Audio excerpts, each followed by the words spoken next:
बुलंदी देर तक किस शख्स के हिस्से में रहती है, बहुत ऊंची इमारत हर घड़ी खतरे में रहती है। मुस्लिम के 5 साल मुसलमान होने के बाद प्रॉपर्टी को वक्फ कर सकता है, कैसा मजाक है ये। माननीय अध्यक्ष जी, मैं आपके माध्यम से कहना चाहता हूं कि मैं और हमारे नेता माननीय राष्ट्रीय अध्यक्ष अखिलेश यादव जी सिर्फ इस बिल का इसलिए विरोध नहीं कर रहे कि इसको एनडीए सरकार लेकर के आई है। ये बिल इतना खतरनाक है, हमारे सारे समाज को तोड़ने का काम कर रहा है। माननीय अल्पसंख्यक मंत्री जी कह रहे थे कि विपक्ष गुमराह कर रहा है, बल्कि हकीकत यह है विपक्ष गुमराह नहीं कर रहा इस बिल के ऊपर, बल्कि आप लोग गुमराह कर रहे हैं कि इस देश का मुसलमान दुश्मन नहीं है, इस देश का मुसलमान वफादार है, इस देश की तरक्की चाहता है। जो मुसलमानों को प्यार था पाकिस्तान से वो चले गए, जिनको इस हिंदुस्तान से प्यार था, वफा थी, वो आज इस हिंदुस्तान के अंदर है।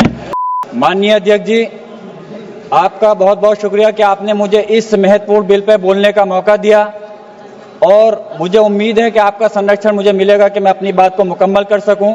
मैं अपनी बात इस शेर के साथ शुरू करना चाहता हूं कि बुलंदी देर तक किस शख्स के हिस्से में रहती है, बुलंदी देर तक किस शख्स के हिस्से में रहती है, बहुत ऊंची इमारत हर घड़ी खतरे में रहती है।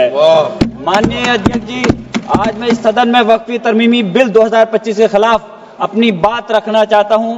वक्फ अमेंडमेंट बिल 2025 के जरिए सरकार वक्फ ट्रिब्यूनल के अधिकार को कम कर रही है। वक्फ बोर्ड के अधिकार में भी काफी कम किए जा रहे हैं, वो इसलिए कि ताकि वक्फ बोर्ड की संपत्ति को आसानी से सरकार अपने कंट्रोल में कर सके, जिसको कि हम बर्दाश्त नहीं करेंगे। माननीय अध्यक्ष जी, मैं आपके माध्यम से कहना चाहता हूं कि मैं और हमारे नेता माननीय राष्ट्रीय अध्यक्ष अखिलेश यादव जी सिर्फ इस बिल का इसलिए विरोध नहीं कर रहे कि इसको एनडीए सरकार लेकर के आई है। हम इस बिल को विरोध इस वजह से कर रहे हैं क्योंकि ये हमारे मुस्लिम समाज को तोड़ने का काम है, हमारे मुस्लिम समाज को कमजोर करने का काम है और इस देश के अंदर विकास में रोधा उत्पन्न करने का काम है। माननीय अल्पसंख्यक मंत्री जी कह रहे थे कि विपक्ष गुमराह कर रहा है, बल्कि हकीकत यह है विपक्ष गुमराह नहीं कर रहा इस बिल के ऊपर, बल्कि आप लोग गुमराह कर रहे हैं। आप लोग गुमराह कर रहे हैं इस सदन को, आप लोग गुमराह कर रहे हैं इस समाज को, इस देश को। आपकी सरकार का नारा था का सबका साथ सबका विकास। मैं पूछना चाहता हूं, यह आपका नारा खोखला है। मुस्लिम समाज को टारगेट करके नुकसान पहुंचाने की आपकी मंशा साफ हो गई है। माननीय गृह मंत्री जी श्री अमित शाह साहब भी यहाँ बैठे हुए हैं। मैं कहना चाहता हूं कि माननीय अल्पसंख्यक मंत्री जी कह रहे थे कि जब वो चुनाव में गए थे तो उनसे कहा गया कि वक्फ बिल को लेकर के आया जाए, इसलिए लाए हैं। तो चुनाव के समय तो उनसे ये भी कहा गया था कि 2 करोड़ रोजगार दिया जाए, महंगाई कम की जाए, भ्रष्टाचार कम किया जाए। हमारे लोगों को उस चीज की जरूरत है, वो क्यों नहीं देते। मैं कहना चाहता हूं कि इस देश का मुसलमान दुश्मन नहीं है, इस देश का मुसलमान वफादार है, इस देश की तरक्की चाहता है, इस देश का विकास चाहता है। और हमारे बुजुर्गों ने लाखों की तादाद में इस देश को आजाद कराने के समय अपनी जान माल की कुर्बानियां देकर के साबित किया था। देश का जब बंटवारा किया था माननीय अध्यक्ष जी, तो उस वक्त अगर जो मुसलमानों को प्यार था पाकिस्तान से वो चले गए, जिनको इस हिंदुस्तान से प्यार था, वफा थी, वो आज इस हिंदुस्तान के अंदर है।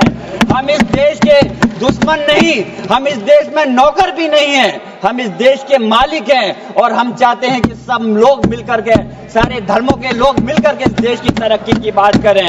मैं पूछना चाहता हूं कि मुस्लिम के 5 साल मुसलमान होने के बाद प्रॉपर्टी को वक्फ कर सकता है, कैसा मजाक है ये, किस प्रकार की बात है। महिला सम्मान की आप बात करते हैं, अरे महिला सम्मान के अंदर तो पहले ही 2 महिलाएं बोर्ड के अंदर रहती थी। आपने कौन सा नया तीर मार दिया कि कौन सी ज्यादा महिलाओं को आप अधिकार दे रहे हैं। मंत्री जी भी कह रहे थे कि तमिलनाडु और केरल के लोगों को कहना चाह रहे थे। मैं पूछना चाहता हूं, याद रखना यह बिल इतना खतरनाक है, हमारे सारे समाज को तोड़ने का काम कर रहा है और बिहार और खासतौर से आंध्र प्रदेश की जनता आपके सहयोगी दल को कभी माफ नहीं करेगी अगर वो लोग इस बिल पर आपका साथ देते हैं। तो मैं कहना चाहता हूं, कमाल की बात तो यह है, मुस्लिम समाज को हक देने की बात वो लोग कर रहे हैं जिनके पास 240 सांसद होने के बावजूद एक भी मुस्लिम सांसद आपके पास नहीं है। आप बात कर रहे हैं, मुझे अफसोस है कि आप इसकी बात कर रहे हैं।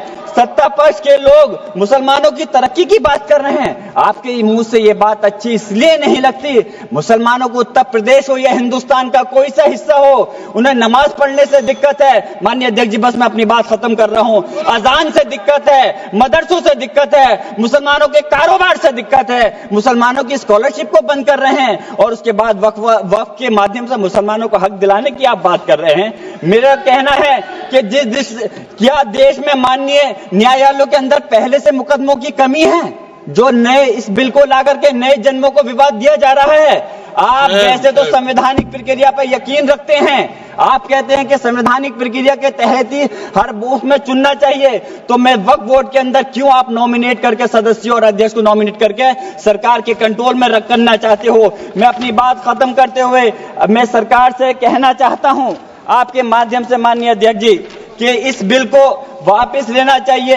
इस बात की वाजिब चिंता है कि यह विधेयक नौकरशाही की ज्यादती को बढ़ावा दे सकता है, जिससे मुस्लिम कम्युनिटी में विश्वास कम हो सकता है। संस्कृति और मजहबी विरासत की हिफाजत कभी भी प्रभावित नहीं होनी चाहिए। आप अलग से मुस्लिम संस्था के आखिरी बात माननीय अध्यक्ष जी, आखिरी बात मैं कंक्लूड कर रहा हूं। मैं पूछना चाह रहा हूं कि दूसरे समुदाय के लोगों को वक्फ बोर्ड के अंदर रखने का क्या मतलब बनता है? क्या आप दूसरे मजहबी संस्थाओं के अंदर मुस्लिम समाज को भी रखने का काम करेंगे? तो इसलिए इस प्रकार का भेदभाव, नफरत की दीवार खड़ी मत करिए। इस देश की तरक्की के लिए सब लोगों को मिलकर के साथ चलना पड़ेगा। मैं अपनी बात इस शेर के साथ खत्म कर रहा हूं माननीय अध्यक्ष जी कि ये इंसान के बनाए हुए काले कानून, ऐसे कानून से नफरत है, अदावत है मुझे, इनसे हर सांस में तहरीक बगावत है मुझे। बहुत बहुत शुक्रिया माननीय।